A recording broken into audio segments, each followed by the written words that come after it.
میں نے ایک دفعہ بیان میں کہا کہ ہماری 3-4 ہزار تنخواہ. ایک بوڑھا اٹھ گیا, اس نے کہا کہ ماہانہ. میں نے کہا نا گھنٹے کے حساب سے تنخواہ تو ہوتی ہے ماہانہ. کہاں آپ کا گزارا اس پر ہوتا ہے 4,000. میں نے کہا الحمدللہ روٹی بھی ملتی ہے اور یہ لباس بھی ملتا ہے. آپ کے جبے نہیں ہوتے, ہمیں جبے بھی ملتے ہیں. آپ کی پگڑیاں نہیں ہو, ہماری پگڑیاں بھی ملتی ہیں الحمدللہ. اور 3-4 ہزار پر ہم حج اور عمرے کے لیے بھی جاتے ہیں. تو کہا کیسے؟ میں نے کیسا چھوڑ دو. کہا یہ کیسا؟ میں نے کہا کیسا چھوڑ. کہا یہ کیسا؟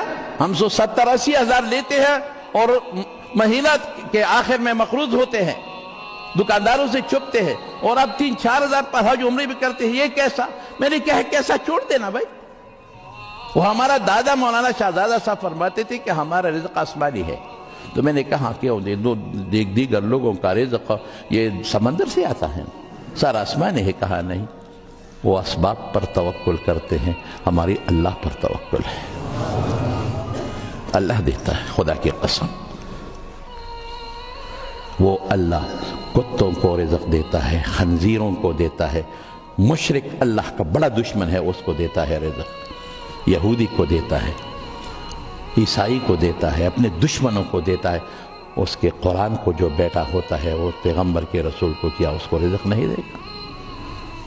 یقین مضبوط کرو نا, اب اللہ پر رازقیت کا مضبوط توکل کرو, مضبوط توکل. تو اس نے کہا یہ کیسا؟ میں نے کہا کیسا میسا چھوڑ دو, بس ہوتا ہے سب کو. وہ ذرا چل گیا, واپس آئے, جیب سے 5,000 کا وہ سرخ والا نوٹ نکال کر مجھے دے دیا. مولانا صاحب یہ میری طرف سے ہدیہ ہے.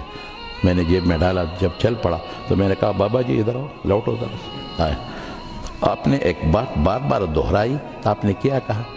تو اس نے کہا, میں نے کہا یہ کیسا؟ میں نے کہا یہ کیسا؟ آپ کی جیب سے اللہ نے نکال دیا اور ہماری جیب کو آ گئی.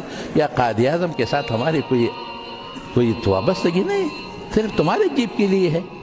ہمارا ایک دوست ہے نا, وہ یہ نوٹ نکال کر اس پر قائد اعظم صاحب کا وہ تصویر ہے, تو اسے کہے قائد اعظم میری بیوی کی آپ سے ستر نہیں ہے, پردہ نہیں ہے, میری بیٹی کی نہیں ہے, میری ماں کی نہیں, میری دادی کی, کیوں ہمارے ساتھ آپ کا تعلق نہیں ہے؟ ہماری جیب کو کیوں نہیں آتا؟